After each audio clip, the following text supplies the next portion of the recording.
బిల్లులు బగబగ గతంలో 150, 250 దాటని ఇంటికి ఏకంగా 5,000 రూపాయలు అపరాధ రుసుంతో ముక్కుపుండి మరీ వసూలు చేస్తున్నారంటూ సాక్షి బ్యానర్ కథనాన్ని ఇచ్చింది. విద్యుత్ ఛార్జీలు పెరిగిన తీరు దాదాపు 15,000 కోట్ల రూపాయల అదనపు భారం వేసిన నేపథ్యంలో రేపు ధర్నాలకు వైఎస్ఆర్ కాంగ్రెస్ పిలిపించింది. అలాగే బిల్లులు ఎక్కువ వస్తున్న వాటి మీద సాక్షికి కనుక చెబితే వాళ్ళని వెళ్ళి మళ్లీ వేధిస్తున్నారట. మరి పోలీసులు ఆఫీసర్లు వెళ్లి గొడవలు చేస్తున్నారట, కేసులు పెడతామని భయపడుతున్నారట. నిరాజనం అభిమాన నేతను చూసేందుకు తరలి వచ్చిన పల్లె ప్రజానీకం అంటూ పులివెందుల నియోజకవర్గంలో జగన్ గారి పర్యటనకి జనం నీరాజనం పడుతున్న దృశ్యాలపైన కథనాన్ని ఇచ్చారు. వాజ్పేయికి ఘన నివాళి అర్పించిన ప్రధాని మోడీ తదితరులు. తర్వాత రేవతి కుటుంబానికి పుష్ప టీం 2 కోట్ల విరాళం, ఏకంగా అల్లు అర్జున్ ₹1 కోటి విరాళం ఇచ్చారు. అలాగే ఈ రోజు సినీ ప్రముఖులతోటి తెలంగాణ ముఖ్యమంత్రి రేవంత్ రెడ్డి భేటీ అవుతున్నారు. మరి ఆ సందర్భంలో మరి వారు అడుగుతున్నట్టుగా బెనిఫిషియర్లు ఇవన్నీ ఇస్తారా లేక వారి మాట కట్టుబడి ఉంటారా అన్నది చర్చనీయాంశం. మొత్తం మీద జగన్ గారు ఏపీలో అందరినీ గౌరవించి సగౌరవంగా చేసి టిక్కెట్ల ధరలు వీటన్నిటి మీద సామరస్యంగా మాట్లాడితే ఇంకే ఉంది, దాడి చేస్తున్నారు సినిమా ప్రముఖుల మీద, చిరంజీవితో దండం పెట్టిస్తారా అంటూ పచ్చి అబద్దాలు ప్రచారం చేసిన రంకెలు వేసినటువంటి నేతలు గాని ఎవరు సినీ ప్రముఖులు కానీ ఇప్పుడు నోరు మెదపట్లేదు. పవన్ కళ్యాణ్ గారి వీడిలో అగ్రగణ్యుడు అసలు ఎక్కడ ఈ జగన్ గారి మీద విరుసుకుపడ్డటువంటి ఆయన, అన్యాయంగా విరుసుకుపడ్డ ఆయన ఇప్పుడు అసలు నోరు విప్పట్లేదు. మరి దాని గురించి ఆ వీడియోలు అవన్నీ చూద్దాం. అలాగే బడ్జెట్లో ఏపీకి ప్రాధాన్యత ఇవ్వండి ముఖ్యమంత్రి చంద్రబాబు నాయుడు గారు ప్రధానితో భేటీ అయిన సందర్భంలో కోరారు. రైతులకు దక్కాల్సిన 30% తినేస్తున్నారు, తేమ శాతం పేరిట ఆగని దోపిడీ అంటూ మరో స్టోరీ ఇచ్చారు. ఇక ఈయన పామర్ ఎమ్మెల్యే అంటండి, దళితులపై పామర్ ఎమ్మెల్యే దాష్టికం, హామీ అమలు చేయడం లేదని చెప్పినందుకు ప్రతీకారం, పోలీసులను ఉసిగొల్పి కొట్టించిన వర్ల కుమార్ రాజు అట. సో ఎవరి పనాలు చేస్తున్నారు, వాళ్ళు ఇచ్చిన హామీల గురించి అడిగితే చాలు దౌర్జన్యాలు జరుగుతున్నాయనేది ఆ వార్త. ఇక బిల్డప్ బాబాయ్ దగ్గరికి వెళ్దాం. ఈనాడు వాళ్ళు ప్రత్యేక సాయం చేయండి, ఏపీని ఆదుకోండి, ప్రధాని మోడీకి సీఎం చంద్రబాబు వినతి. అమరావతి పోలవరాలను గాడిలో పెట్టేశారంటండి 6 నెలల్లోనే. అంతకుముందేమో అంత పాడైపోయిందంట, 6 నెలల్లో గాడి పెట్టేశారంట. అందుకు మోడీ సహకరించారని మీరు ధన్యవాదాలు. అంటే 40-50 వేల కోట్ల అప్పు తెచ్చుకోవడానికి అవకాశం ఇస్తే అది సహకరించినట్లుగా చంద్రబాబు గారు చెబుతున్నారు. ఇంకొక ఇంట్రెస్టింగ్ విషయం ఏంటంటే విశాఖ స్టీల్కేమో ముడి ఖనిజం ఇమ్మంటేనేమో కేంద్రం ఇవ్వట్లేదు, పైగా అది ప్రైవేటైజ్ చేసే దిశగా నడుస్తూ ఉంది.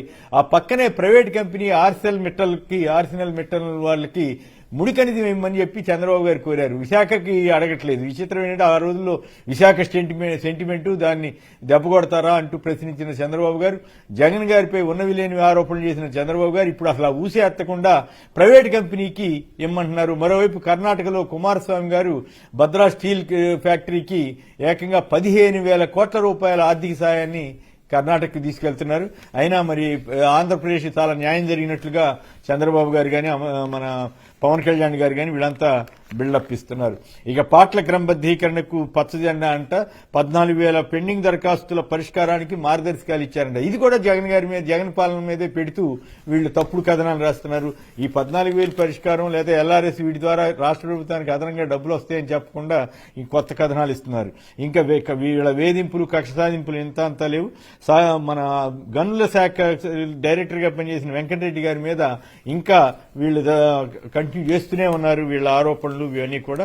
ఇక ఇంకో ఇంట్రెస్టింగ్ వార్త ఏంటంటే అమరావతిలో 8 మీటర్ల లోతున నీరు నిలిచిపోయిందటండి. నీళ్లు నిలిచిపోతే అది జగన్ గారి పాపం అంట. ఈ చూడండి వైకాపా పాపాన్ని బయటికి తోడేస్తూ అంటూ పచ్చి అబద్దాలు. అంటే 8 మీటర్ల లోతున నీరు అమరావతిలో నిలబడిందంటే దాని అర్థం ఏమిటి అంటే ఆ స్థాయిలో లోతులో ఉన్నటువంటి లోతట్టు ప్రాంతంలో వీళ్ళు నిర్మాణాలు స్టార్ట్ చేశారనే కదా దాని అర్థం. అది రాయకుండా పొంగులేటి శ్రీనివాసరెడ్డి గారు చెప్పారు కదా అదంతా వరద ముంపు, దానివల్ల అక్కడికి ఎవడు వెళ్తాడని భయపడుతున్నారని చెప్పారు కదా. సో దాన్ని కప్పిపుస్తూ ఇప్పుడు అది జగన్ పాలనలో జరిగిందంటారు. జగన్ పాలనలో జరిగింది సెలక్షన్ ఆఫ్ ల్యాండ్ ఇదంతా కూడా 8 మీటర్ల లోతునుందని ఈనాడు వాళ్లే రాశారండి. 8 మీటర్ల లోతున నీరు నిల్వ ఉందటండి. సో దీన్ని బట్టి అర్థం చేసుకోవచ్చు. ఇక ఇంకో బిల్డప్ బాబాయ్ అయితే నవ్యాంధ్రలో నవశాఖం వచ్చేసిందటండి. ఏపీ వైపు సౌదీ అరేబియా చూస్తుందట. ఏకంగా 1,00,000 కోట్ల రూపాయల పెట్టుబడి, 10 మిలియన్ టన్నుల సామర్థ్యం. ఏపీ ఫర్ ఆంధ్ర అంటే ఫర్ ప్రోగ్రెస్ అంటే ఇక బిల్డప్ ఇంత అంతా కాదు. అమరావతి ఆకర్ష అంట. అబ్బబ్బబ్బబ్బా, వీళ్ళకి ఇష్టమైతే ఇటు రాస్తారు, ఇష్టం లేకపోతేనేమో ఇక అరాచకంగా అబద్దాలు రాసేస్తుంటారు. పొరుగు మద్యం అదే జోరంట. ఇది ఒకటి రాశారండి. ఏపీకి ఇంకా పొరుగు మద్యం వస్తూనే ఉందంట. మరి దానికి కారణం ఏంటో, మరి అప్పుడు రేట్లు పెరిగినా అంటే ఇక్కడ రేట్లు ఎక్కువ ఉండబట్టే కదా అక్కడి నుంచి తెచ్చి అమ్ముకుంటుంది. మరి ఆ రోజుల్లో ఎక్కువ ఉంది, ఇంకేముంది, అన్యాయం చేస్తున్నారని చెప్పినటువంటి వీళ్ళంతా ఇప్పుడు ఏం మాట్లాడతారో మరి చెప్పాలి. మరి పొరుగు మద్యం ఇప్పటికీ ఎందుకు వస్తుందో. ఇక హిందూలో ఒక ఆసక్తికరమైన వార్త ఏంటంటే 45,000 కోట్లతోటి కెన్ బెట్వా లింక్ ప్రాజెక్ట్ అంటే 2 నదుల అనుసంధానం ప్రాజెక్ట్ కి ఏకంగా 45,000 కోట్లు. దీనివల్ల ఉత్తరప్రదేశ్, మధ్యప్రదేశ్ సంబంధించినటువంటి ప్రాంతాలకి నీరివ్వడానికి ఆ 2 ప్రాజెక్టులకి సంబంధించినటువంటి స్కీము అమలు కాబోతోంది. At least 38 killed as Russia bound air craft crashes in Kazakhstan లో విమాన ప్రమాదంలో 38 మంది చనిపోయారు. ఇక వీటికి సంబంధించినటువంటి వీడియోలు చూసిన తర్వాత చర్చలోకి వెళదాం.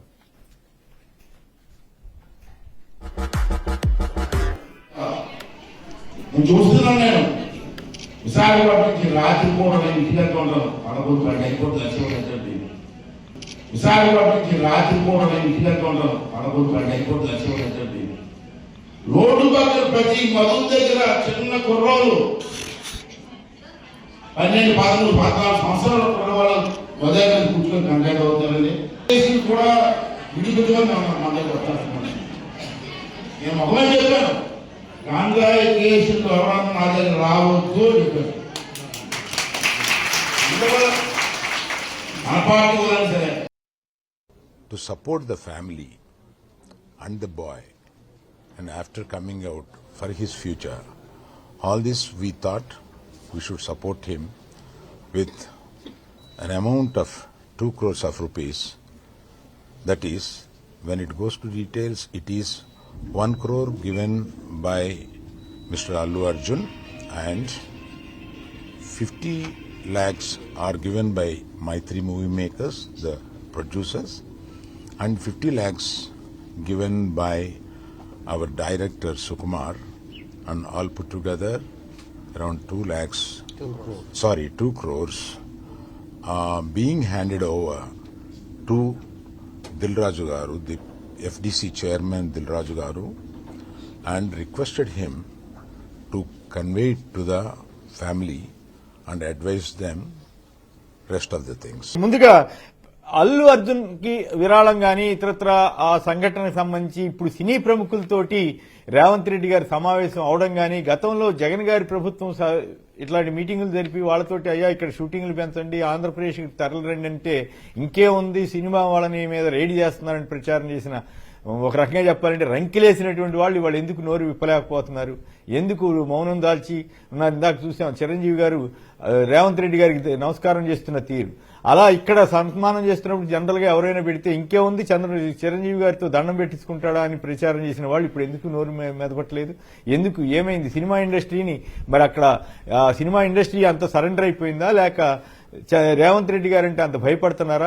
పవన్ కళ్యాణ్ లాంటి వాళ్ళు ఎందుకు నోరు విప్పట్లేదు? ఇప్పుడు ఈ రోజు సినీ ప్రముఖుల సమావేశంలో ఏం జరుగుతుంది?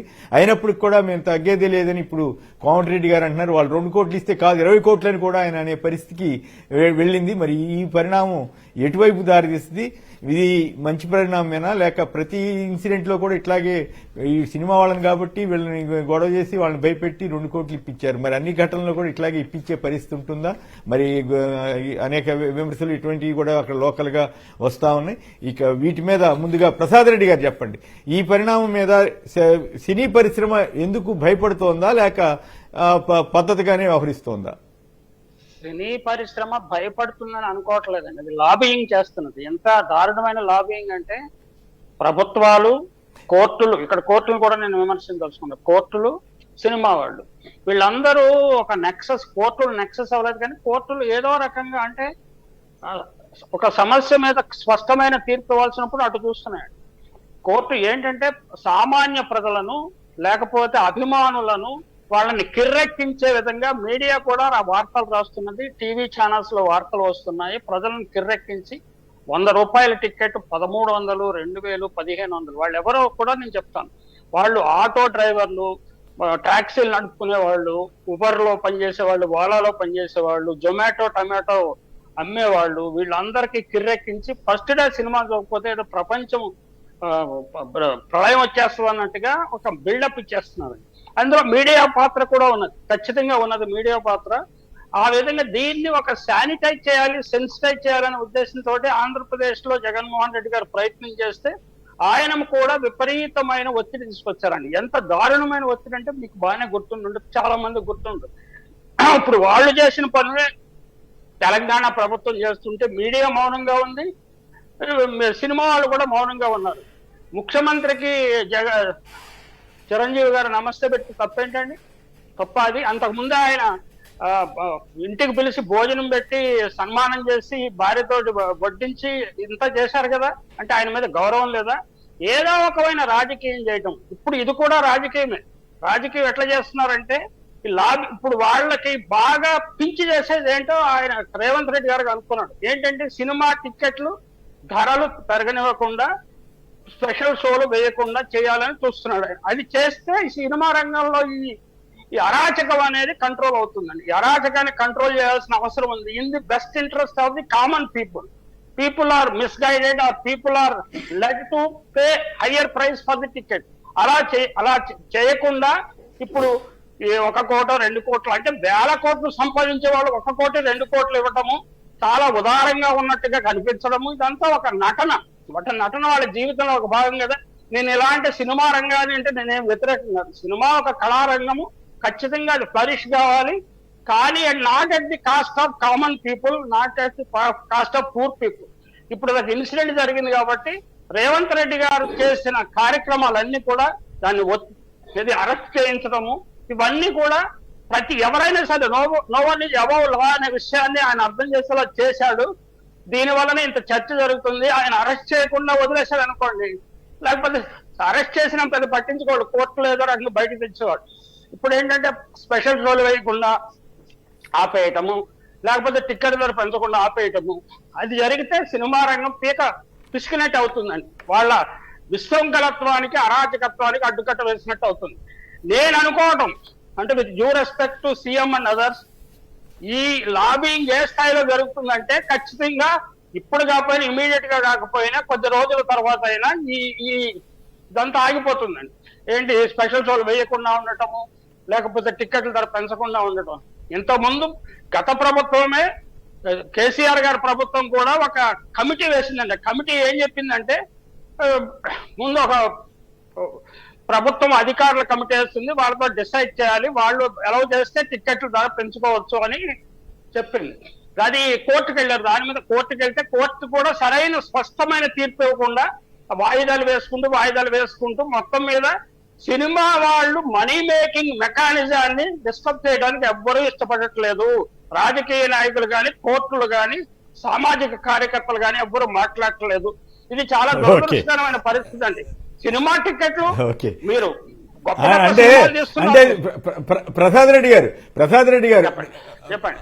ప్రసాద్ రెడ్డి గారు మీరు చెప్పేది బానే ఉంది, కానీ మీరు కూడా ఏకపక్షంగా మాట్లాడుతున్నట్లుగా నాకు అర్థమవుతా ఉంది.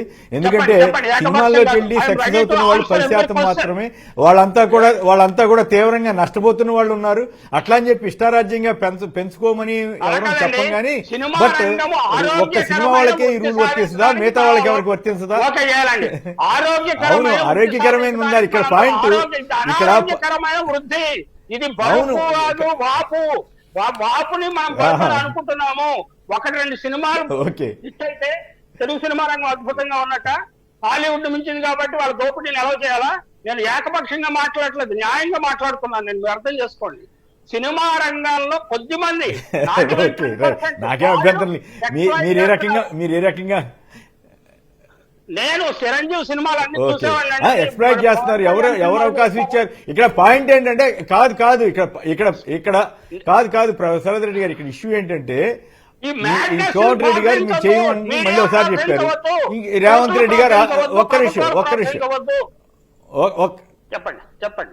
This is shear madness. Okay ఒక్క నిమిషం Going to towards disaster. ఇప్పుడు రేవంత్ రెడ్డి గారు ఏమన్నారండి చెప్పేదేనండి. సరే మీకేదో మరీ కోపం ఎక్కువ ఉన్నట్టుంది కానీ ఒక్క నిమిషం ఇక్కడ పాయింట్ ఏంటంటే పెంచుతారా కొన్ని కండిషన్స్ పెడతారా అసలు గవర్నమెంట్ కాదు ఇదే కాదండి. ఒక్క నిమిషం కాదు ఒక్క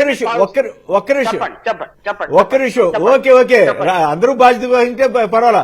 పవన్ కళ్యాణ్ గారు ఏమన్నారు, మా టిక్కెట్లతో మీకేం పని అయ్యా, అసలు మేము ఎంత రేటు పెట్టుకుంటే మీకేం సంబంధం అని ఆయన పెద్ద ఎత్తున అరుస్తూ గట్టిగా మాట్లాడారా లేదా? మరి వాళ్ళు ఎందుకు మాట్లాడలేదు మీరు ప్రైవేట్ క్యాపిటల్ అని కూడా మాట్లాడాడు ఆయన. మీరెవరు అసలు ప్రభుత్వము అంటే ప్రభుత్వం అనేది అవసరం లేదు అంటే కార్పొరేట్లు సినిమా వాళ్ళే ప్రజల్ని నడిపిస్తారా, ప్రభుత్వాన్ని నడిపిస్తారా? This is very dangerous trend అండి. అది నేను ఖచ్చితంగా స్ట్రాంగ్ గా ఫీల్ అవుతున్నాను. మీరు నాకు టైం ఇస్తే మళ్ళీ మాట్లాడతాను. చెప్పండి. రైట్. నాగేశ్వరరావు పర్సూరు నుంచి. నాగేశ్వరరావు నమస్కారం, మాట్లాడండి. మీరేమంటారు? ఇప్పుడు వాళ్ళ సీఎం గారికి రేవంత్ రెడ్డి గారికి లొంగిపోయినట్లా, లేకపోతే వాళ్ళు పద్ధతిగా లాబింగ్ చేయడానికి వెళ్ళినట్లా ఏమిటి? గతంలో జగన్ గారు మీద చేసిన దుష్ప్రచారం, ఇవాళ రేవంత్ రెడ్డి గారి దగ్గరికి వెళ్లి వినయంగా మాట్లాడుతున్న తీరు, ఈ రెండింటినీ మీరు ఎట్లా చూస్తారు? పెద్దలందరికీ నమస్కారం అండి. హలో, దిల్రాజ్ గారు ఇలా ప్రభుత్వం దగ్గరికి వెళ్తాను తన స్వార్థం కోసం వెళ్తున్నాడండి. రేపు ఆయన సినిమా ఉంది గేమ్ చేంజర్ పండక్కి, అది దాన్ని టికెట్లు పెంచుకోవడానికి బాలకృష్ణ సినిమా, పవన్ కళ్యాణ్ సినిమాలు పెద్ద సినిమాలు ఉన్నాయండి. వాళ్ళు టికెట్లు పెంచుకోవడానికి వాళ్ళ స్వార్థం కోసం వెళ్తున్నాడు తప్ప సమస్య పరిష్కారం కోసం కాదండి. బెనిఫిట్స్ వాళ్ళు వేయటం తప్పు లేదండి. మరి ఇప్పుడు రేవంత్ గారు తగ్గుతారా లేదు దానికే నిలబడి ఉంటారా? రేవంత్ రెడ్డి గారు తగ్గితే దానికి విలువ ఉండదండి. అసెంబ్లీ సాక్షిగా మాట్లాడాడండి. హలో, అంతేనా? మరి వీళ్ళ లాబింగ్ మరి ఫెయిల్ అవుతుంది అట్లయితే ఇప్పుడు పెద్ద సమస్య కదా ఇదంతా. ఇప్పుడు ఆంధ్రప్రదేశ్ లో అప్పుడు ఏం చేస్తారు? ఇక్కడ రేట్లు పెంచరా? అప్పుడు చంద్రబాబు గారు అప్పుడు సినిమా వాళ్ళతో వెళ్తారా, డామ్ డూమ్ అన్నారు కదా, ఇప్పుడు ఏం చేస్తాడు? ఆయన శిష్యుడే కదా అక్కడ ఉంది. చంద్రబాబు ఏమీ చేయడండి. రేవంత్ రెడ్డి కొంత సినిమా ఎక్కువ టార్గెట్ చేశాడండి. అందులో నాగార్జున గాని అల్లు అర్జున్ గాని, నిన్న మొన్న జూనియర్ ఎన్టీఆర్ మీద కూడా వీడియో వచ్చిందండి. ఇది ఒక లేడీని మోసం చేశాడు, డబ్బులు ఇస్తానని చెప్పి. అది కావాలని ఎన్ని దానికి వ్యతిరేకంగా ఉండే వ్యక్తుల మీద దాడి చేస్తున్నారండి అధికారాన్ని అడ్డం పెట్టుకొని. కేసీఆర్ గారు, ఇది వ్యక్తుల టార్గెట్ విషయం కాదు, ఇది సమాజాన్ని మొత్తం సినిమా రంగము కార్పొరేట్ రంగము చేస్తున్న దోపిడీని అలౌ చేయటం, చూస్తూ ఊరుకోవటము. ఇది వ్యక్తుల మధ్య వివాదంగా మార్చి, రాజకీయ పార్టీల మధ్య వివాదంగా మార్చేసి మొత్తం ఇష్యూని డైవర్ట్ చేస్తున్నారు. రాజేష్ సత్తుపల్లి నుంచి. రాజేష్ గారు నమస్కారం, మాట్లాడండి. Good morning sir. అక్కడ ఉన్న మీ ఆర్గ్యుమెంట్ కాదని నేను అంటలేదండి, కానీ వాస్తవ పరిస్థితులు ఏంటి, గతంలో ఏం జరిగింది, ఇప్పుడేం జరుగుతుంది, వాటి మీద ఇక్కడ పాయింట్ ఏంటంటే నేను మిమ్మల్ని కాదు ప్రసాద్ రెడ్డి గారు, నేను మీరు మాట్లాడడానికి తప్పు పట్టట్లేదు, అభ్యంతరం పెట్టట్లేదు, మీ అభిప్రాయాలకి నేను గౌరవిస్తూనే. బట్ మీ వైఖరిలో ఎట్లా ఉందంటే సినిమా వాళ్ళంటే మీకు ఏదో కోపం ఉంది, అందుకని తీవ్ర స్థాయిలో విసుగుపడుతున్నారు చెప్తే హేతుబద్ధంగా మాట్లాడలేదేమో. ఎన్టీ రామారావు సినిమాలన్నీ నా దగ్గర సీడీలతో సహా ఉన్నాయి. నేను ఎప్పుడు సినిమాలు చూస్తుంటాను. సినిమాలంటే ద్వేషం లేదు. సినిమా పేరుతోటి జరిగే దోపిడీని వ్యతిరేకిస్తున్నాను. అంటే మారుతున్న కాలం కాదండి. ఓకే, దోపిడీ ఎక్కడ చేసినా వ్యతిరేకించండి, మంచిదే. చెడు మార్పు అనేది చెడు మార్పుని యాక్సెప్ట్ చేయదు, మంచి మార్పుని యాక్సెప్ట్ చేయండి. నేను యాక్సెప్ట్ చేయమని చెప్పట్లా. ఇక్కడ నా పాయింట్ అల్లా అన్నిట్లోట్ల సమానంగా ఉండవలసినటువంటి సినిమా ప్రముఖులు జగన్ గారి మీద ఎందుకు అంత రెచ్చిపోయారు, ఇప్పుడు ఎందుకు సరెండర్ అయిపోయారు దాని మీద ప్రధానంగా చర్చ. రైట్. దాన్ని మొత్తం తెలంగాణలో కూడా ఇంప్లిమెంట్ చేయాలండి. తెలంగాణలో ఇంతకుముందు ఇంప్లిమెంట్ చేయలేదు. కేసీఆర్ గారు కూడా ఇంప్లిమెంట్ చేయలేదు. కోర్టుకు వెళ్తే కోర్టు దాన్ని వాయిదా వేసేసి దాన్ని ఫాలో అప్ చేయలేదండి. అంటే నేను అనేది ఇప్పుడు రేవంత్ రెడ్డి గారు కూడా చేస్తారు. చెప్పండి. I don't want to dominate. Okay, చూద్దాం ఏం జరుగుతుంది. రాజేష్ గారు సత్తుపల్లి నుంచి. రైట్. రాజేష్ గారు సత్తుపల్లి నుంచి. రాజేష్ గారు నమస్కారం, మాట్లాడండి. గుడ్ మార్నింగ్ సార్, అక్కడ ఉన్న పెద్దలు రాజేష్ గుడ్ మార్నింగ్ అండి. హలో నమస్కారం. పవన్ కళ్యాణ్ అనేటోడు ఇట్ల గురించి మాట్లాడండి. మాట్లాడతారు సార్. మర్యాదగా మాట్లాడండి. నో వాడు వీడు అట్లాంటి టోడు అట్లా దయచేసి మీరు సారీ చెప్పండి. ఎవరినైనా సరే గౌరవంగా పలకరిస్తుంది. పవన్ కళ్యాణ్ గారేనే అనండి. దాంట్లో మరి అమర్యాద ఎందుకు ఉండాలా? తప్పు కదా. ఓకే అమర్యాద చెప్పండి. మాట్లాడాలి కదా సార్. కరెక్ట్. ఇప్పుడు తప్పు అయితే తప్పు అని చెప్పాలి, మంచి అయితే మంచిగా చెప్పాలి కదా సార్. ఆయన చెప్పాలి. ఆయనే చెప్పాలి కదా. అంతవరకు చెప్పండి. ఆయన మాట్లాడలేదు ఏంటని అడగండి. అవును సార్, ఆయన అది అడగండి తప్పులేదు. రైట్ అలాంటి ఏమనాలి మరి? రైట్ రామకృష్ణ గారు మీరేమంటారు చెప్పండి. అట్లా అయినా కూడా నో డిబేట్స్ లో గౌరవంగానే ఉండాల్సిందే. దాంట్లో ఏమి రాజీ లేదు. పొరపాటు అయితే పొరపాటు అని చెప్పడంలో తప్పేం కాదు. బట్ గౌరవంగా లేకపోతే ఏమవుద్దంటే షోకి విలువ లేకుండా పోతుంది. మనం ఇష్టం వచ్చినట్టు మాట్లాడుకుంటే ఆ విలువ పద్ధతి లేకుండా ఎవరెవరు అరాచకంగా చేస్తుండొచ్చు. మనం దాని జోలికి పోకూడదు. దాన్ని ఆదర్శంగా తీసుకోకూడదు. ఎవరెంత మన మీద అరాచకంగా మాట్లాడినా మనం పద్ధతిగానే ఉండాలన్నది నా అభిప్రాయం. రైట్ రామకృష్ణ గారు. సార్ కొమ్మినేని గారు గుడ్ మార్నింగ్ అండి. మీకు ప్యానెల్ లో పెద్దలకి అట్లాగే సాక్షి టీవీ ప్రేక్షకులకి. నమస్తే. వాళ్ళ ముందుగా సరిగ్గా 100 సంవత్సరాల క్రితం ఇదే రోజు గాంధీ మహాత్ముడు కాంగ్రెస్ పార్టీ అధ్యక్ష బాధ్యతలు స్వీకరించారు బెల్గాంలో. ఆ రోజు సత్యాగ్రహ దీక్ష చేపట్టారు. అన్టచబిలిటీకి వ్యతిరేకంగా పోరాడారు. ఇవాళ కాంగ్రెస్ పార్టీ మళ్ళీ అదే సదస్సుని నవ్ సత్యాగ్రహ దీంతో మళ్ళా బెల్గాంలో నిర్వహించబోతా ఉంది. ఆ రోజు గాంధీ గారు చేసిన త్యాగం వల్ల ఇవాళ మనందరం స్వేచ్ఛా వాయులు పీల్చబోతా ఉన్నాం. ఆయన లెగసీని, అంబేద్కర్ గారి లెగసీని, జై బాబు, జై గాంధీ, జై సంవిధాన్ అనే దీంతో కాంగ్రెస్ పార్టీ ఇవాళ అక్కడ ఇది సమావేశం నిర్వహించబోతా ఉంది. తర్వాత కొమ్మినేని గారు ఇప్పుడు సినిమా టికెట్ల విషయానికి వచ్చేటప్పటికి ఏదైతే ఒక ఇన్సిడెంట్ జరగటం వల్ల, ఒక ప్రాణం కోల్పోవడం వల్ల ఈ చర్చ అంతా మొదలైంది. సరే, ఎండ్ ఆఫ్ ది డే ఏది ఏమైనప్పటికీ మోనోపోలీ రిస్ట్రిక్టివ్ ట్రేడ్ ప్రాక్టీసెస్ అని ఒక యాక్ట్ ఉంది కొమ్మినేని గారు. అంటే కొన్ని సినిమాలకే ఈ రేట్లు పెంచుకునే అవకాశం ఇవ్వటం, అది అడ్డగోలుగా పెంచుకొని ప్రజల దగ్గర నుంచి డబ్బులు తీసుకోవడం. దాని యొక్క ఆ monopoly trade restrictive practices act ఏంటంటే కన్జ్యూమర్ యొక్క ఇంట్రెస్ట్ ని కాపాడాలి. ఆ మోనోపోలిస్టిక్ గా కొంతమంది చేతుల్లో గుత్తాధిపత్యం వెళ్తే ఆ గుత్తాధిపత్యాన్ని కన్స్యూమర్ యొక్క దీన్ని నష్టపడకుండా కాపాడటం, ఇటువంటి చర్యలన్నీ చేయాల్సిన పరిస్థితి. సరే, ఒక ఇండస్ట్రీ మొత్తంగా వెళ్ళి చర్చిస్తాం, మా సాధక బాధకాలు చెప్పుకుంటాం, ప్రభుత్వంతో చర్చిస్తామంటే ఇప్పుడే దాని గురించి మనం అంత కామెంట్ చేయాల్సిన పని లేదు. కానీ డెఫినెట్ గా వీళ్ళ మోనోపోలిస్టిక్ వ్యూస్, మోనోపోలిస్టిక్ టెండెన్సీ ఏదైతే ఉందో దాన్ని అయితే నిలువరించాల్సిన పరిస్థితి అయితే ఖచ్చితంగా ఉంది. ఇదేమన్నా దేశానికో సమాజానికో సందేశాన్ని ఇచ్చే జై భీమ్ లాంటి సినిమాలు అనుకోండి, ఎక్కడో అంటే ప్రజల్ని చైతన్యవంతం చేసే రకంగా ఉన్న సినిమాలు, అటువంటి ఆదర్శవంతంగా తీసిన సినిమాలు అటువంటి ఏదన్నా ఉంటే అవి ఇవాళ ప్రజల్లోకి ఎక్కువగా తీసుకెళ్లడం కోసం అటువంటి వాటికి ప్రభుత్వాలు కొంత చేయూతను అందించి కొంత అప్లిఫ్ట్మెంట్ ఇస్తే దాన్ని ఎవరినన్నా స్వాగతిస్తాం, సంతోషిస్తాం. కానీ ఇన్ ఏ కమర్షియల్ ఆస్పెక్ట్, నేను ఇన్ని కోట్లు పెట్టాను కాబట్టి అన్ని కోట్లు సంపాదించాలి కాబట్టి, అంటే ఎక్స్ అనే కోట్లు పెట్టాను, వై అనే కోట్లు సంపాదించాలి కాబట్టి ప్రభుత్వం దానికి మాకు అనుమతులు ఇవ్వండి, ప్రజల దగ్గర నుంచి దోచుకుంటాం అనే పద్ధతి మాత్రం ఖచ్చితంగా ఏ ప్రభుత్వం అయినా ఆలోచించాల్సిన విషయం అయితే ఉంది అని అనుకుంటా ఉన్నాను. ఆ రకంగానే చర్చలు జరుగుతాయి అనుకుంటున్నాను. ఎండ్ ఆఫ్ ది డే ఇండస్ట్రీని కాపాడాల్సిన బాధ్యత కూడా ప్రభుత్వం పైన ఉంటది. కాబట్టి ఇవాళ మనం ఇక్కడ చూస్తున్నప్పుడు ప్రతిపక్షం అంతా వన్ సైడెడ్ గా మాట్లాడుతున్న తరుణంలో ప్రతిపక్షం యొక్క ఆలోచన ధోరణిని, ఇండస్ట్రీ యొక్క ఆలోచన ధోరణిని, కన్స్యూమర్ యొక్క పరిస్థితిని, ఈ మూడింటిని బ్యాలెన్స్ చేసుకుంటూ ముందుకు తీసుకెళ్లాల్సిన బాధ్యత ప్రభుత్వం పైన, ముఖ్యమంత్రి గారి పైన ఉంటది. సో ముఖ్యమంత్రి గారితో వీళ్ళు చర్చలకు వెళ్తాన్ని స్వాగతించాల్సిన అంశం. కానీ ముఖ్యమంత్రి గారు ఖచ్చితంగా కన్స్యూమర్ ఇంట్రెస్ట్ కూడా ఆలోచనలో తీసుకుని 3 విషయాలు నేను చెప్పిన వాటిని బ్యాలెన్స్డ్ గా కాంగ్రెస్ ప్రభుత్వం నిర్ణయం తీసుకుంటుందని ఆశిస్తున్నాను కొమ్మినేని.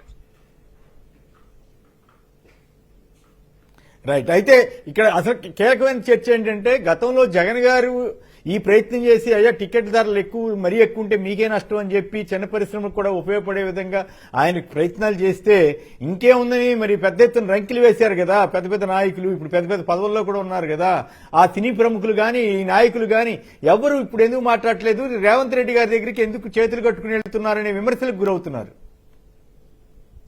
సార్ గతంలో మాట్లాడినప్పుడు అంటే గతంలో నాకు తెలిసినంత వరకు ఫిల్మీ లీడర్లు ఫిల్మీ స్టార్స్ ఒకరిద్దరు మాట్లాడిన దానికన్నా కూడా ఓవరాల్ గా ఫిల్మ్ ఇండస్ట్రీ మొత్తం జగన్ గారితో చర్చలు జరిపారు. జగన్ గారు ఇప్పుడు నేను చెప్పిన ఏదైతే మోనోపోలిస్టిక్ ట్రేడ్ ప్రాక్టీసెస్ ఉన్నాయో దాన్ని దృష్టిలో పెట్టుకొని ఆ రోజు మాట్లాడి ఉంటారు. ఎండ్ ఆఫ్ ద డే కొంత రాజకీయ లబ్ధి కోసం తర్వాత బలంగా ఉన్న మీడియా సెక్షన్ అది ఏదో అన్యాయం జరిగిపోయింది, తప్పు జరిగిపోయింది అంటాం. ఇందాక ప్రసాద్ రెడ్డి గారు చెప్పారు, వెర్రితలు లూపుతూ ఏది ప్రేక్షక అభిమానులు కూడా ఉంటారు కదా, వాళ్ళ హీరోకి ఏదో అన్యాయం జరిగిపోతుందని బాధ, కానీ వీడి జోబుకు చిల్లు పడుతుందనే బాధ వాడు ఆలోచించుకునే పరిస్థితి లేదు. ఈ సినిమా అంటే జనరల్ గా అభిమానులు ఎలా ఉంటారంటే సార్, ఈ హీరోకి ఇన్ని కోట్లు వస్తే నా హీరోకి ఇన్ని కోట్లు ఇవ్వాలి, కానీ అంటే వాళ్ళు బాగుండాలి అనే ఒక దృక్పథంతో ఉంటారు తప్ప వీడికి ఎంత నష్టం జరుగుతుంది అని ఆలోచించుకునే పరిస్థితులు, అంటే అభిమానం వెరితలు లూగుతున్న తరుణంలో ఆ రకంగా ఉన్నప్పుడు దాన్ని రెచ్చగొట్టి దాన్ని రాజకీయ లబ్ధికి పొందే ప్రయత్నంగా కొంత ఆంధ్రప్రదేశ్ రాష్ట్రంలో ఆ రోజు జరిగింది అనేది మనం అర్థం చేసుకోవాల్సిన అంశం. సో ఈ రోజు ఉన్న పరిస్థితుల్లో అంటే రాజకీయం ఏమో ఒక రాష్ట్రంలో చేస్తున్నారు, ఇండస్ట్రీ ఇంకొక రాష్ట్రంలో ఉంది. సో దీన్ని కూడా మళ్ళీ ఆ రాజకీయ నాయకులు బ్యాలెన్స్ చేయాల్సిన పరిస్థితి. మీడియా హెడ్స్ కూడా ఇక్కడ అంటే మీడియా సంస్థలు కూడా చాలా వరకు ఈ రాష్ట్రంలో ఉన్న ఆఫీసులు వాళ్ళ రాజకీయం వాళ్ళ కాన్సన్ట్రేషన్ అంతానేమో ఆంధ్రప్రదేశ్ రాష్ట్రంలో ఉన్నప్పుడు వాళ్ళు బ్యాలెన్స్ చేసుకుని వాళ్ళ లాభం కోసం వాళ్ళ లబ్ధి కోసం చేస్తున్న ప్రయత్నంగా చూడాల్సిందే తప్ప ఇది ఏది ఏమైనప్పటికీ end of the day consumer interest ని కాపాడాల్సిన బాధ్యత మాత్రం ప్రభుత్వం పైన ప్రభుత్వ పెద్దల పైన ఉంటది. సో ఈ దశగా ఖచ్చితంగా కాంగ్రెస్ ప్రభుత్వం అడుగులు వేస్తుందని 100% అయితే నమ్ముతున్నాను నేను. ఆయన 100% ఓకే, ఆయన చెప్పిన దాని ప్రకారం బెనిఫిషియల్ ఉండకూడదు, 50% నమ్ముతున్నాను. బెనిఫిషియల్ ఉండకూడదు, తర్వాత స్పెషల్ షోలు ఉండకూడదు, రేట్లు పెంచకూడదు. ఏం చేస్తారు చూద్దాం. శ్రీధర్ గారు మాట్లాడండి.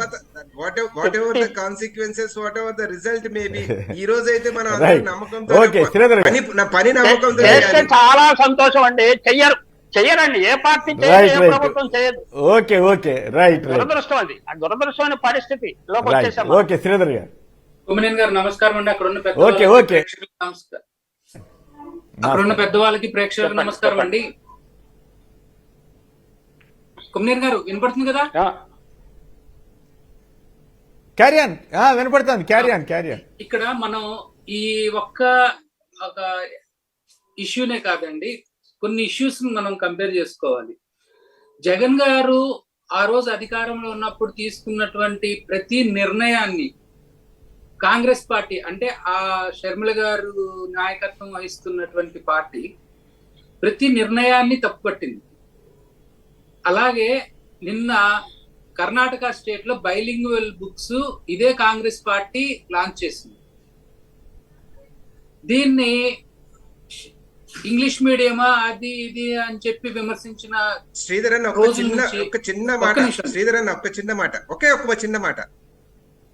కొమ్మినేని గారు, షర్మిల గారు గత జనవరిలో అధ్యక్ష బాధ్యతలు స్వీకరించడం జరిగింది. అంతకు ముందు షర్మిల గారు కాంగ్రెస్ పార్టీలో ఆంధ్రప్రదేశ్ లో లేరు. Point number 1. పాయింట్ నెంబర్ 2, ఇదే సాక్షి డిబేట్ లో ఈ బైలింగ్వల్ టెక్స్ట్ బుక్స్ కానీ ఇంగ్లీష్ మీడియం స్కూల్స్ పైన కానీ కాంగ్రెస్ అధికార ప్రతినిధిగా నేనే మీ డిబేట్ లో పాల్గొన్నాను. 100% స్వాగతించాను. దాంట్లో ఇంకా మళ్ళీ ఎటువంటి డీవియేషన్ లేదు.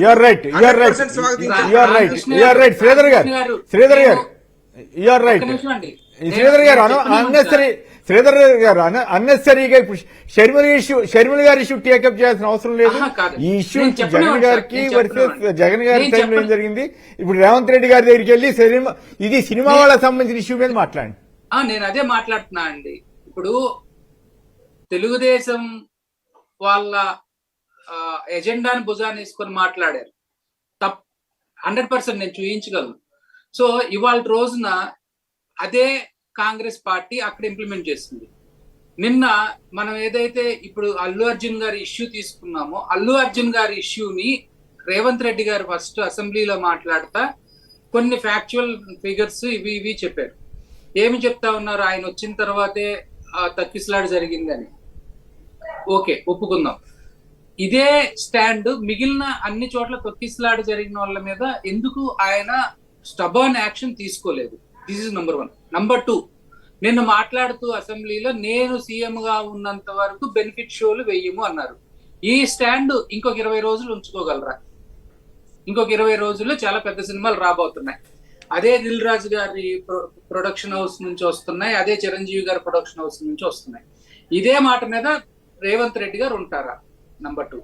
నంబర్ 3, ఇంకో ముఖ్యమైన పాయింట్ నేను ఏం రేజ్ చేయదలుచుకున్నా అంటే అండి, కోర్టులో ఉన్న ఇష్యూ మీద మీరు ఎందుకు మాట్లాడతారు అని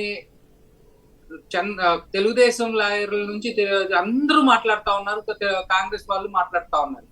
కోర్టులో ఉన్న ఇష్యూని ఇప్పుడు నిర్మాతల మండలి అంతా కూర్చొని ఏ విధంగా సెట్ చేస్తుంది? ఇది ఎగ్నెస్ట్ ద రూల్ కదా ఒకటి. అట్లాగే ఇవాళ రోజున 2 కోట్ల రూపాయలు ఇచ్చారు అని చెప్తా ఉన్నాడు. ఖచ్చితంగా బాధిత కుటుంబాన్ని ఎవరైతే కారకులు ఉంటారో వాళ్ళు ఆదుకోవాలి, అందుట్లో తప్పులేదు, అది చెయ్యాలి కూడా.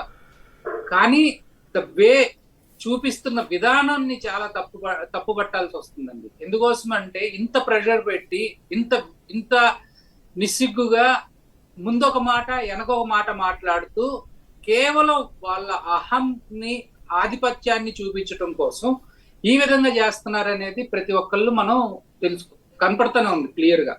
ఇవాళ మీటింగ్ కి వెళ్ళిన తర్వాత రేవంత్ రెడ్డి గారు అసెంబ్లీలో మాట్లాడిన దాని స్టాండ్ మీదే ఈ రోజు కూడా ఉంటారా? ఒకటి. తర్వాత ముఖ్యంగా టికెట్ల రేట్ల విషయంలో 3,000 రూపాయలు టికెట్కి అమ్ముతున్నారన్నారు. పర్మిషన్ ఇచ్చింది ఎవరండి? అదే రేవంత్ రెడ్డి గారు కూడా కదా. నేను ఇవ్వను అని చెప్పి ఎందుకు అంతకు ముందు 2 రోజుల ముందు మాట్లాడలేదు? సో ఇదొక్కటే కాదండి, హైడ్రా విషయం కూడా ఏదో ఒక సెటిల్మెంట్ అయింది, అందుకోసమే వెనక తగ్గారనే మాట వస్తా ఉంది. సేమ్ ఇది కూడా ఖచ్చితంగా బ్యాక్ బెంచ్ లో కూర్చొని ఏదో సెటిల్ చేసుకోబోతున్నారు. సో ఎవరైతే కల్ప్రిట్స్ ఉంటారో ఖచ్చితంగా వాళ్ళని శిక్షించాలి. అట్లా కాదు తొందరపడి ఒక కంక్లూజన్ రావడం కూడా కరెక్ట్ కాదు. అది అయిన తర్వాత అప్పుడు పరిస్థితిని బట్టి వచ్చే వ్యాఖ్యలను బట్టి మనం నిర్ణయించాలి తప్ప ఇప్పటికిప్పుడే అయిపోయిందని చెప్పకూడదు. నేను అయిపోయిందని చెప్పట్లేదండి, అదే స్టాండ్ మీద ఉంటారా ఉండరా అని అడుగుతున్నాను. ఇప్పుడు ఆ బెనిఫిట్ షోలకి వెయ్యము, రేట్లు పెంచము అనే స్టాండ్ మీదే ఉండాలి ఆయన. అది మధ్యాహ్నం మీటింగ్ తర్వాత ఖచ్చితంగా బయటకు వచ్చి రేవంత్ రెడ్డి గారే చెప్పాలి. కోమటిరెడ్డి గారో లేకపోతే ఇటు FDC చైర్మన్ ఇంకొక నిర్మాతల మండలి కాదు. ఆ స్టాండ్ మీద ఉంటాము అని చెప్పి దానికి మీటింగ్ రమ్మని చెప్పాలి కదా. సో సమస్యను సామరస్యంగా పరిష్కరించుకుంటాము. మా ఇంట్లో ఇది ఇప్పుడు ఆ బాధిత రేవతి గారి భర్త ఎవరైతే ఉన్నారో ఆయనకి ఉద్యోగం ఇచ్చేస్తాము, ఆయన్ని మేము చూసుకుంటాము అని చెప్తా ఉన్నారు. ఫైన్, కానీ సమస్యకు అది కాదు కదా పరిష్కారం. నేనేమంటున్నాను, ఇవాళ రేవతి గారి ఇష్యూ అవుతుందండి, రేపు ఇంకొక ఇష్యూ అవుతుంది, అతనికి కూడా ఇదే పరిష్కారం వస్తుందా? అందరికి ఇదే బాధ్యత తీసుకుంటారా? సో దీనికి ఒక గైడ్ లైన్స్ ఇవ్వాలి. ఏంటి, దీనికి తొక్కిసలాట జరగడానికి వీల్లేదు, సెలబ్రిటీలు సినిమా హాల్కి రావడానికి వీల్లేదు, కావాలంటే మీ ఇంట్లో హోమ్ థియేటర్ పెట్టుకొని చూడండి, లేకపోతే వచ్చినప్పుడు పోలీస్ ఫోర్స్ ఖచ్చితంగా వాళ్ళకి కావాల్సిన సెక్యూరిటీ అరేంజ్మెంట్స్ లేకపోతే వాళ్ళకి కావాల్సిన ప్రోటోకాల్స్ మేము ఖచ్చితంగా పాటిస్తాము. ఇది కదా గైడ్ లైన్స్ ఇవ్వాల్సింది. అంతేగాని ఇష్యూ జరగకుండా ఆపగలగాలి. అందుకోసమే కదా గవర్నమెంట్ కానీ అడ్మినిస్ట్రేషన్ కానీ ఉండేది.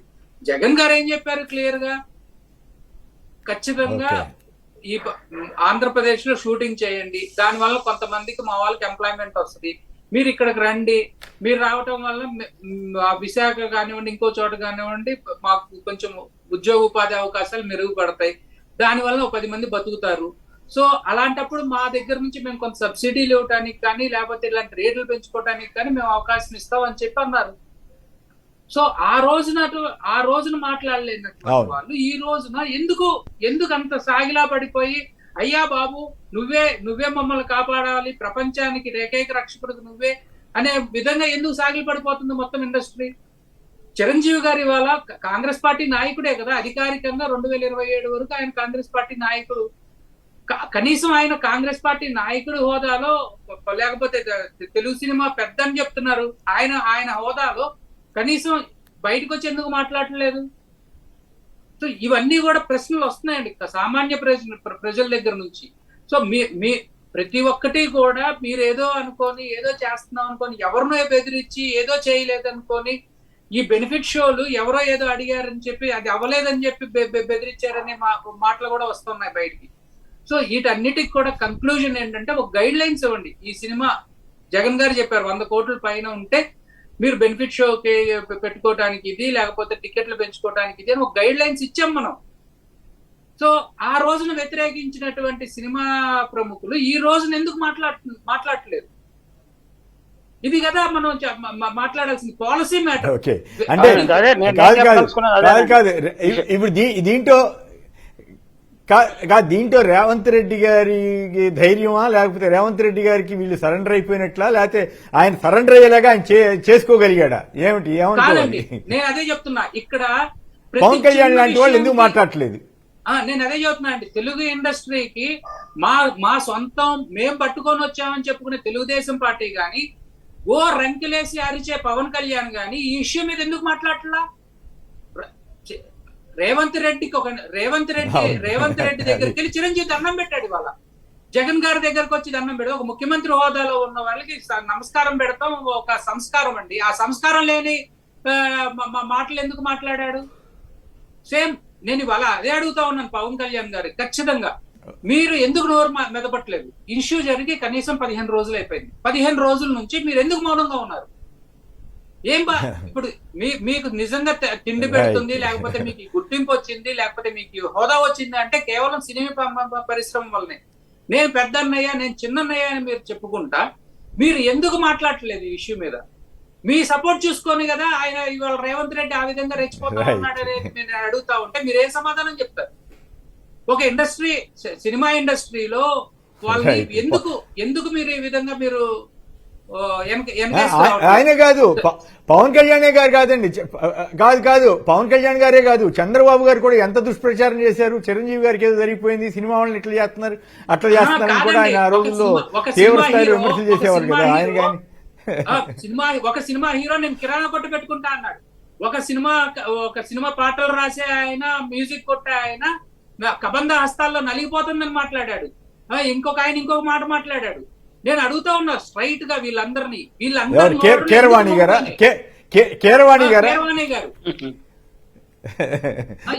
ఎందుకు మూగిపోయినాయి? కబంధ హస్తాల్లోకి వెళ్ళినా పర్వాలేదని కాదు, ఇప్పుడు కబంధ హస్తాల్లోకి వెళ్ళినా పర్వాలేదు అనుకుంటున్నారేమో.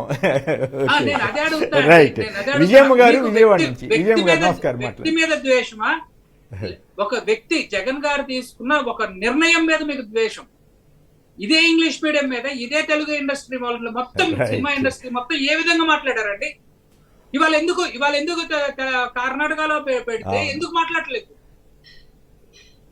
సో నేను చెప్పేది రేవంత్ రెడ్డి గారిని ఆ ధైర్యాన్ని మెచ్చుకోవాలేమో. ధైర్యం అనుకోవాలా? మాట వాడారు, రెచ్చిపోవడం కాదుగా, దీనివల్ల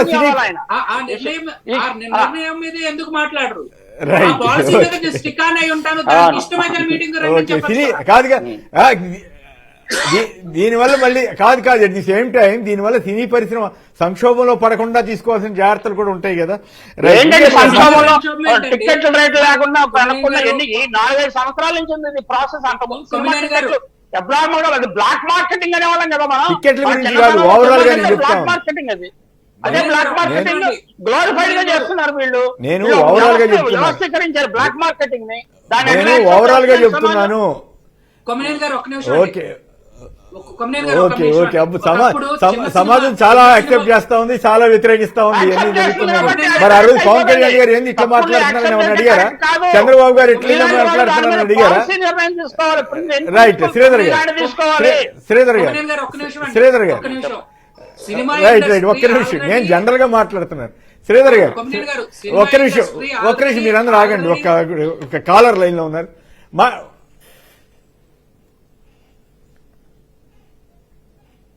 చాలా పతనానికి వచ్చిందండి. ఎలా అంటే మనం ఇవాళ రోజున ఒక 4 సినిమాలు హిట్ అయ్యి ఒక్కో సినిమా 1000 కోట్లు తీసుకుందని కాదు కదా. చిన్న సినిమాలు దాసనారాయణ గారు చెప్పే మాట ఏంటి? చిన్న సినిమా బతకాలి, చిన్న సినిమా బతికితే దాని వలన అన్ని ఊర్లలో చిన్న సినిమా ఆడుతుంది, దాని వలన ఎక్కువ మంది బతుకుతారని చెప్పేవాళ్ళు. సో ఇవాళ రోజున ఒకప్పుడు 500 నుంచి 800 సినిమాలు వచ్చాయండి సంవత్సరానికి. ఇవాళ రోజున గతంలో మేము చదువుకునే రోజుల్లో శుక్రవారం రోజున 3-4 సినిమాలు వస్తే ఏ సినిమాకు పోవాలని ఆలోచించే రోజుల నుంచి ఎప్పుడు సినిమా రిలీజ్ అవుతుందా, ఏ సినిమా రిలీజ్ అవుతుందని చూసుకునే స్థాయికి వచ్చాం. సో నంబర్ ఆఫ్ సినిమాలు తగ్గిపోయినాయి, కలెక్షన్స్ పెద్ద సినిమా ఏ విధంగా పెరిగింది, ప్రేక్షకులు ఎక్కువ మంది వచ్చి చూసిన దాని వల్ల పెరగట్లేదండి, టికెట్ రేట్ పెరగడం వల్ల పెరిగింది. సో ఇది దోపిడీ కదా. సో మీరు చేయాల్సింది ఏంటి, 100 మంది బతకడానికి ఏర్పాటు చేయండి, 10 మంది పెరగటానికి. ఇవాళ రోజున థియేటర్లన్నీ కూడా అన్ని థియేటర్లు ఒకే సినిమా చేతుల్లోనే ఉన్నాయి. వీళ్ళు డిసైడ్ చేస్తారు ఏ సినిమా ఆడాలి, ఏ సినిమా ఆడకూడదని. వీళ్ళు డిసైడ్ చేస్తారు పాప్కార్న్ ఏ రేట్ అమ్మాలి, కూల్ డ్రింక్ ఏ రేట్. చూద్దాం మరి ఇది కదా పాలసీ. ఇవాళ ఏం జరుగుతుందో చూద్దాం. రైట్ చూద్దాం. రేవంత్ రెడ్డి గారు ఎంత ధైర్యంగా ఉంటారు, లేదా సినిమా వాళ్ళు ఎంత ధైర్యంగా ఎదుర్కొంటారు, ఇవన్నీ కూడా ఆసక్తికరమైన అంశాలు. విజయమ్మ గారు విజయవాడ నుంచి. విజయమ్మ గారు నమస్కారం, మాట్లాడండి. గారు అక్కడున్న ప్యానల్ అందరికీ మా నమస్కారాలు. నమస్కారం సార్, ఇది వరకు గతంలో 20 సంవత్సరాల కింద సార్ సినిమాలకు వెళ్ళాలంటే ఆడుతూ పాడుతూ వెళ్ళిపోవడం సార్. ఈ రోజున సినిమా వెళ్ళాలంటే కనీసం 1000 పెట్టుకొని వెళ్ళాలి సార్ సినిమాకి. అప్పుడు గతంలో 100 రోజులు, 50 రోజులు, 75 రోజులు ఆడేసారు సినిమాలు. ఎప్పుడోసారి చూసేవాళ్ళం మేము వెళ్ళి. ఇప్పుడు 1 నెల రోజులు కూడా ఆడట్లేదు సార్ సినిమాలు. అంటే 1 రోజు 2 రోజులకే వాళ్ళ బడ్జెట్ వాళ్ళకి వచ్చేస్తుంది. అప్పుడు ఏం చేస్తున్నారు, తీసేస్తున్నారు. ఇంక థియేటర్ లో ఖాళీ అయిపోతుంది. అట్లా కాదు, తీసేయడం కాదమ్మా, రకరకాల సమస్యలు ఉన్నాయి. థియేటర్ల ప్రాబ్లం ఉంది, అట్లాగే ఓటీటీ అనేది కొత్త వ్యవస్థ వచ్చింది, టీవీలు వచ్చినాయి, చాలా మార్పులు చేర్పులు జరిగినాయి, సాంకేతిక పరిజ్ఞానం పెరిగింది. ఇక్కడ పాయింట్ ఏంటంటే మీరు ఏ మాట అయితే అన్నారో ఆ ప్రకారమే జగన్ గారు అప్పుడు అట్లా కాదు ఇట్లా చేయండి, అన్ని రకాలుగానే ఉపయోగపడుతుంది, చిన్న పరిశ్రమ బతుకుద్ది, పెద్ద పరిశ్రమ బతుకుద్ది అంటే ఇదే చంద్రబాబు గారు, ఇదే పవన్ కళ్యాణ్ గారు పెద్ద ఎత్తున గొంతు చించుకుని గట్టిగా తిట్టారు కదా జగన్ గారిని, సినిమా పరిశ్రమ జోలికి వస్తావా అని. ఇవాళ వాళ్ళు ఎవరు కిక్కురు మంటలేదే అనేది ప్రశ్న. ఇప్పుడు రేవంత్ రెడ్డి గారు చేసింది కరెక్టా కాదా? రేవంత్ రెడ్డి గారు ధైర్యంగా సినిమా వాళ్ళని లొంగ తీసుకున్నాడా, లేక సినిమా వాళ్ళకి రేపు లొంగిపోతారా అనేది చర్చ అవుతుంది కదా. చేసింది మంచి పనే సార్. కాకపోతే ఏంటంటే ఇప్పుడు ఎన్నేమో ఆయన్నే వ్యతిరేకించారు, ఎన్నే స్వాగతిస్తున్నారు, అంతే తేడా. నేను స్వాగతించట్లేదండి, ఎంతో అవసరం ఉంది కాబట్టి సాగిల బండిని నటిస్తున్నారు, అంతేగాని లొంగిపోవడానికి కాదండి. లాబింగ్ చేసేసి ఆయనకి సినిమా టికెట్లు దాంట్లో పెంచుకోవాలి, స్పెషల్ షోలు వేయించుకోవాలి, బ్లాక్ మార్కెటింగ్ కొనసాగించాలి, అది వాళ్ళ వ్యూహం. కాదు అట్లా ఒప్పుకుంటే అట్లా ఒప్పుకుంటే రేవంత్ రెడ్డి గారి పరువు పోతుంది కదా, కాంగ్రెస్ పరువు గంగలో కలుస్తుంది కదా. ఏంటంటే ప్రజలు ఒప్పుకోకపోతేనేమో 20 రోజులు 30 రోజులు ఒప్పుకోకపోతే ఓ సమస్య.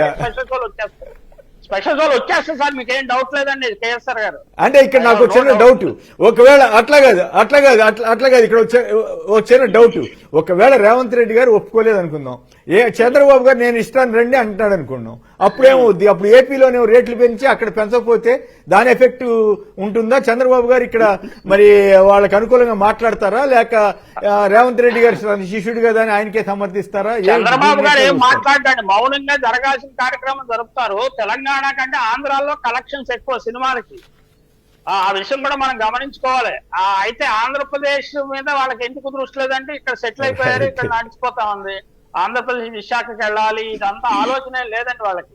దే వాంట్ టు మేక్, అంటే ఇప్పుడు సినిమా రంగం కాకుండా కొన్ని కుటుంబాల చేతుల్లోకి సినిమా వచ్చేసింది కాబట్టి వాళ్ళు ఇష్టాలను అప్పుడు జగన్మోహన్ రెడ్డి గారు మీటింగ్లు పెట్టినప్పుడు మేము వైజాగ్ లో పెట్టేస్తామన్నారు. చంద్రబాబు గారేమో రామనాయుడు గారికి స్థలం ఇచ్చాడు, అక్కడ ఏం సినిమా యాక్టర్ అంటే ల్యాండ్ బ్యాంకులు తయారు చేసుకుంటున్నారు కానీ సినిమాలు తీస్తున్నారు అక్కడ. ఇప్పుడు బ్రహ్మానంద రెడ్డి గారు, మన చెన్నారెడ్డి గారు, లేదు మీరు పొరపాటు చెప్పారు. నాకు గుర్తున్నంత వరకు కాదు ఒక్క నిమిషం చంద్రబాబు రామానాయుడు గారికి స్థలం ఇచ్చింది చంద్రబాబు గారు కాదనుకుంటే, మన వైఎస్ రాజశేఖర రెడ్డి గారు ఇచ్చినట్టు గుర్తు. అక్కడ స్టూడియోస్ ఇవన్నీ కూడా కట్టాలి అని చెప్పి ఆయన అప్పట్లో ప్రయత్నం చేసినట్లు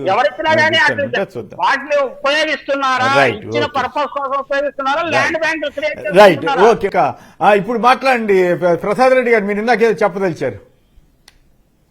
అంటే నేను కోరేది ఏంటంటే సినిమా రంగం ఆరోగ్యకరంగా వృద్ధి చెందాలి, ఉపాధి అవకాశాలు కల్పించాలి. సినిమా రంగం ఏంటంటే క్రమక్రమంగా 2-3 కుటుంబాల లేకపోతే కాంపౌండ్ల ఆధిపత్యంలోకి వచ్చేటప్పటికి వాటి నిర్వహణ వ్యవహారం అంతా ఏంటంటే టూ మచ్ ఆఫ్ సెంట్రలైజేషన్. అది ప్రాసెస్ నడుస్తుంటే కానీ అది ఎంత భయంకరాన్ని దాన్ని మనం ప్రోత్సహించాల్సిన అవసరం లేదండి. సమాజము ఇలా ఇంత భయంకరమైన వ్యవస్థని మనం సహించుకుంటూ ఊరుకోకూడదు, సహనం ప్రదర్శించకూడదు. ఇది మనకి అన్యాయం చేసే పరిస్థితి ఏర్పడిందండి. అంటే కరెక్టే మీరు చెప్పింది ఒక్క నిమిషం రైట్ కాదు మీరు చెప్పిన దాని ప్రకారం చూస్తే రిలయన్స్, అదానీ, అట్లాగే టాటా వీళ్ళంతా మరి కార్పొరేట్ శక్తులు మొత్తం టోటల్ వాళ్ళ గుప్పిట్లో చెప్పండి. సినిమా టికెట్లు, సినిమా రంగంలో ఆ టికెట్ ఫస్ట్ 1 వీక్ వచ్చే వాళ్ళ ప్రొఫైల్ చూడండి. ఎప్పుడైనా అబ్జర్వ్ చేశారా? ఎవరైనా స్టడీ చేశారా? ఎవరండి వాళ్ళు 1800, 900 లేకపోతే 10,000, 5,000 జీతాలతో, లేకపోతే ఆ తల్లి ఏంటంటే పిల్లోని తీసుకుని అంటే తప్పు అంటే వెళ్ళిన వాళ్ళదేం తప్పు కాదంటారు, వెళ్ళిన వాళ్ళదేం తప్పు కాదంటారు. అట్లయితే అట్లా వెళ్ళి పని చేయకుండా చేస్తున్న మీడియా తప్పు, ప్రభుత్వాల తప్పు, కోర్టులది తప్పు అంటారు. నేను అనేది అది నా ఆర్గ్యుమెంట్. రైట్. రామకృష్ణ గారు సార్ నేను ఇందాక క్లియర్ గా అమికబుల్ సొల్యూషన్ కోసం ఇండస్ట్రీ బాగుండాలి, at the same time consumer బాగుండాలి అనే దాంట్లో చర్చలు జరుగుతాయి. ఏం జరుగుతుంది కాదు కీలకమైన పాయింట్ ఏంటంటే ఎమికబుల్ సొల్యూషన్ అంటే ఏమిటి? ఆయన నో బెనిఫిట్ షోస్ అన్నారు, నో ప్రైస్ హైక్ అన్నారు, అంటే ధరలు పెంచే ప్రసక్తి లేదన్నారు. ఇప్పుడు ఎమికబుల్ సొల్యూషన్ ఏ రకంగా వస్తుంది? ప్రభుత్వం ఒక నిర్ణయం తీసుకున్న తర్వాత అవతల అది ఇండస్ట్రీకి దెబ్బ తగిలే పరిస్థితి, ఇండస్ట్రీ వాళ్ళ కష్టాలు ఉన్నప్పుడు ఇండస్ట్రీ వెళ్ళి మా పరిస్థితి ఇది అని చెప్పుకున్నప్పుడు ఈ రెండింటిని బ్యాలెన్స్ చేయడానికి ఏం చేస్తాం అనేది ఎమికబుల్ సొల్యూషన్. సో తదనుగుణంగా ఇవాళ ముఖ్యమంత్రి గారు చర్చలో ఉన్నారు, చర్చించబోతా ఉన్నారు. అంటే అప్పుడు అట్లా కాదు సపోజ్ ఇప్పుడు రేవంత్ రెడ్డి గారు ఆయన పిలవటంతో మొత్తమే సినిమా వాళ్ళని దారిలో తెచ్చుకున్నాడు, లొంగ తీసుకున్నాడు అని ఇట్లా అంటున్నారు. రేపు వాళ్ళు అడిగినట్లుగా మళ్ళీ అవకాశం ఇచ్చారనుకోండి, రేవంత్ రెడ్డి గారు లొంగిపోయారనే విమర్శ రాదా? సార్ ఇది ఈ భాష కరెక్ట్ కాదనుకుంటాను. లొంగ తీసుకోవడం, ఇది ఇండస్ట్రీ మొత్తాన్ని లొంగ తీసుకోవడం అనేది, లేకపోతే వాళ్ళకి నా కింద ఉండాలనుకోవడము. ఆ గతంలో జగన్ గారి మీద భాష అదే కదా. గతంలో జగన్ గారి మీద పవన్ కళ్యాణ్ గారు వాళ్ళంతా వాడిన భాష అదే కదా. యా సార్, ఆ గతంలో జగన్ గారి మీద ఏ భాషనైతే వాడారో మళ్ళీ ఇప్పుడు మనం అదే భాషను వాడి ఆ రకమైన దీన్ని కాంగ్రెస్ ముఖ్యమంత్రి రేవంత్ రెడ్డి గారికి మనం అంటగట్టాలనుకోవడం, వారి యొక్క ఆలోచన దృక్పథం, మన యొక్క ఆలోచన దృక్పథం రెండు ఒకటే అవుతుంది. అది కాదు విషయం. మా ఆలోచన అలా ఉండదు. Right from top to bottom Congress party గాని ఇవాళ రాహుల్ గాంధీ గారు కానీ మోనోపోలీకి వ్యతిరేకంగానే పోరాడుతా ఉన్నాం, దానికి అనుకూలంగానే ఫైట్ చేస్తా ఉన్నాం. మీరు ఎత్తిన అదానీలు కావచ్చు, లేకపోతే అంబానీలు కావచ్చు, ఇవాళ దేశం మొత్తంలో ఎయిర్పోర్ట్లు కావచ్చు, సీ పోర్ట్లు కావచ్చు, ఒకళ్ళకే కట్టబెడతా ఉంటే ఏదైతే కాంపిటీషన్ అనేది లేకుండా మోనోపోలీ తయారవుతుంది అనే దానికి వ్యతిరేకంగానే పోరాడుతా ఉన్నాం. సో దానికి అనుగుణంగానే వారు ఆలోచించి నిర్ణయం తీసుకుంటారు 100% అనేది ఇందాక నుంచి నేను చెప్తున్న మాట. దానికి మనం ఒక మెట్టు కాదు సార్, ఇండస్ట్రీ బాగుండాలనుకున్నప్పుడు ప్రభుత్వం ఒక మెట్టు దిగాల్సిన పరిస్థితి ఉంటది. లేదు in the interest of consumers industry కూడా ఒక మెట్టు దిగాల్సి ఉంటదా. దాన్ని ఒకరికొకరు లొంగిపోయారనో, లేకపోతే ఒకరినొకరు లోపరుచుకున్నారనో, దానికి ఏదో బ్యాక్ డోర్ లో జరిగిపోయానో ఈ రకమైనంత చర్చ జరగాల్సిన పని లేదు. ఆ ఆలోచన దృక్పథం గతంలో ఏదైతే ఆంధ్రప్రదేశ్ చేసినాయో ఇవాళ టీఆర్ఎస్ అదే భాష మాట్లాడుతా ఉంది తెలంగాణలో. సో నేను ఇందాక మాట్లాడిన దాంట్లో ప్రతిపక్షాల యొక్క ఆలోచన, ప్రతిపక్షాలు రేపు ఏం బుడద చల్లబోతాయి అనేది దృష్టిలో పెట్టుకొని ముఖ్యమంత్రి గారు చూస్తున్నారు. వెంకట్రావు గారు విజయవాడ. వెంకట్రావు గారు నమస్కారం. మాట్లాడొద్దండి రామకృష్ణ గారు అంటున్నారు.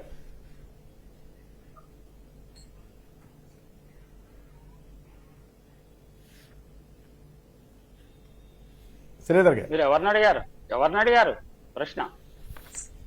సార్ ఆంధ్రప్రదేశ్ లో ఉన్నదానికి కాందానికి పోరాడితే పక్క పవన్ కళ్యాణ్ గారు ఉప ముఖ్యమంత్రి కాగలిగారు. తెలంగాణలో ఉన్నదానికి కాందానికి పోరాడితే పవన్ కళ్యాణ్ గారికి వచ్చేది ఏముంటది ఇక్కడ?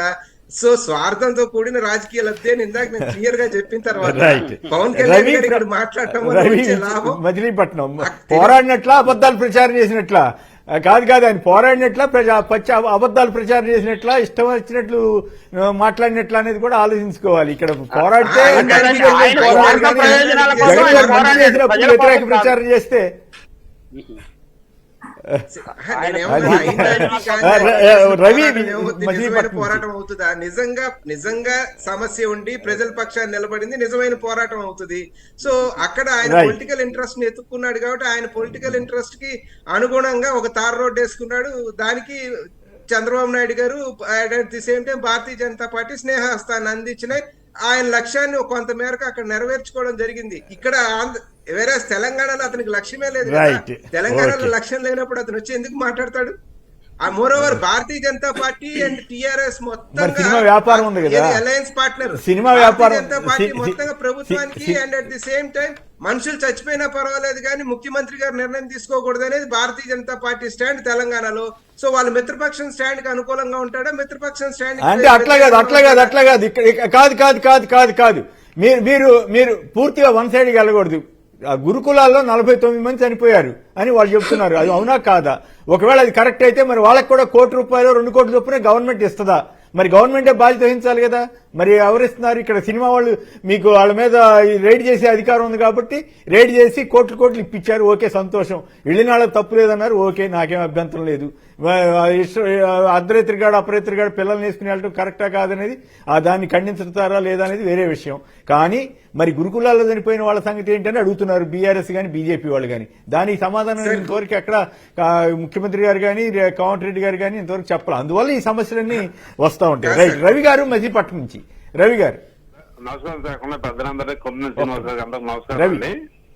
సార్ నమస్కారం సార్. సార్ ఈ రోజున ఈ మర్డర్ కేసు విషయంలో మాత్రం రాజకీయ కోణం ఉందని చెప్పేసి అందరూ సామాన్య ప్రజలు అనుకుంటున్నారు సార్. దానికి ఉదాహరణ మీకు చెప్తున్నాను.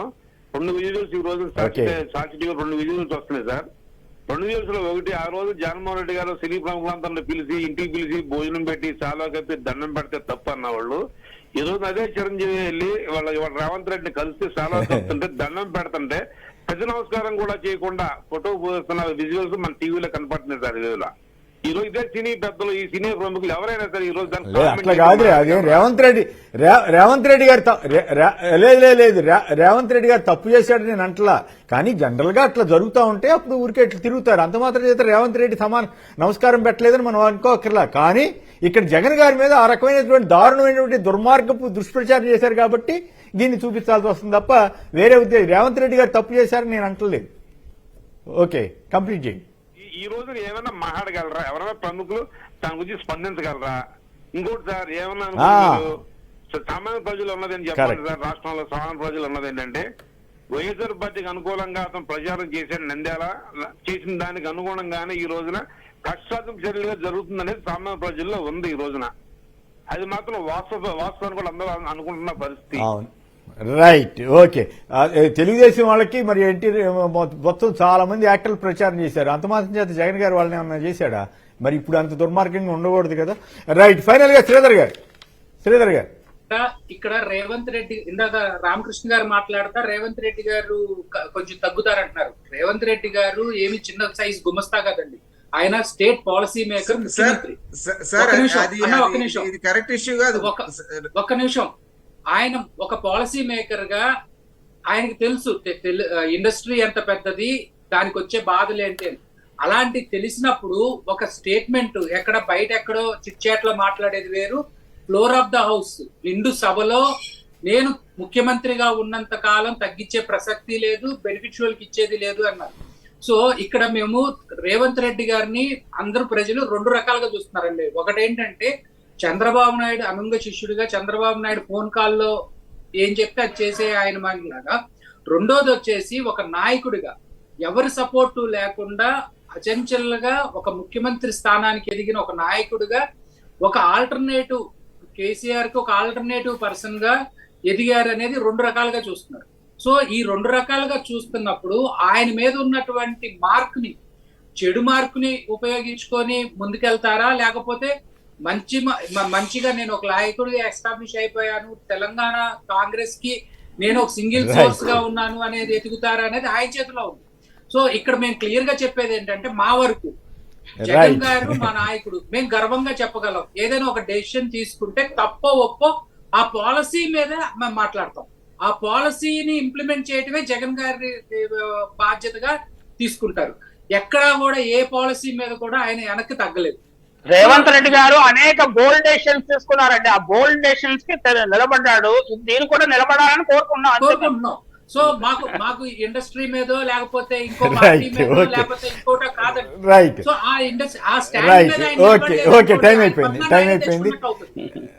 రైట్, చూద్దాం ఏం జరుగుతుందో చూద్దాం. అయితే ఈ రోజున విశాఖ స్టీల్ ప్లాంట్ కి కాకుండా అర్సెనల్ మెటల్ వాళ్ళకి స్టీల్ ప్లాంట్ కి ముడి ఖనిజం అడిగారు. మరి ఏపీ విశాఖ స్టీల్ కి ఎందుకు అడగలేదో తెలియదు, మరి దాన్ని రక్షించమని ఎందుకు అడగలేదో తెలియదు చంద్రబాబు గారు. దాని మీద మరొకసారి చర్చ పెట్టుకుందాం. మరోవైపు కుమారస్వామి గారు స్టీల్ మినిస్టర్ గా, మనకు కూడా తెలుగు మినిస్టర్ కూడా ఉన్నాడు భూపతిరాజు గారు, వాళ్ళు ఈ విశాఖ స్టీల్ గురించి కాకుండా ఏకంగా భద్రా స్టీల్ కి కర్ణాటకలో 15,000 కోట్లు ఇచ్చినప్పుడు విశాఖపట్నం స్టీల్ కి ఎందుకు ఇవ్వలేదనే ప్రశ్న సహజంగానే వస్తుంది. దాని మీద మరోసారి చర్చ పెట్టుకుందాం.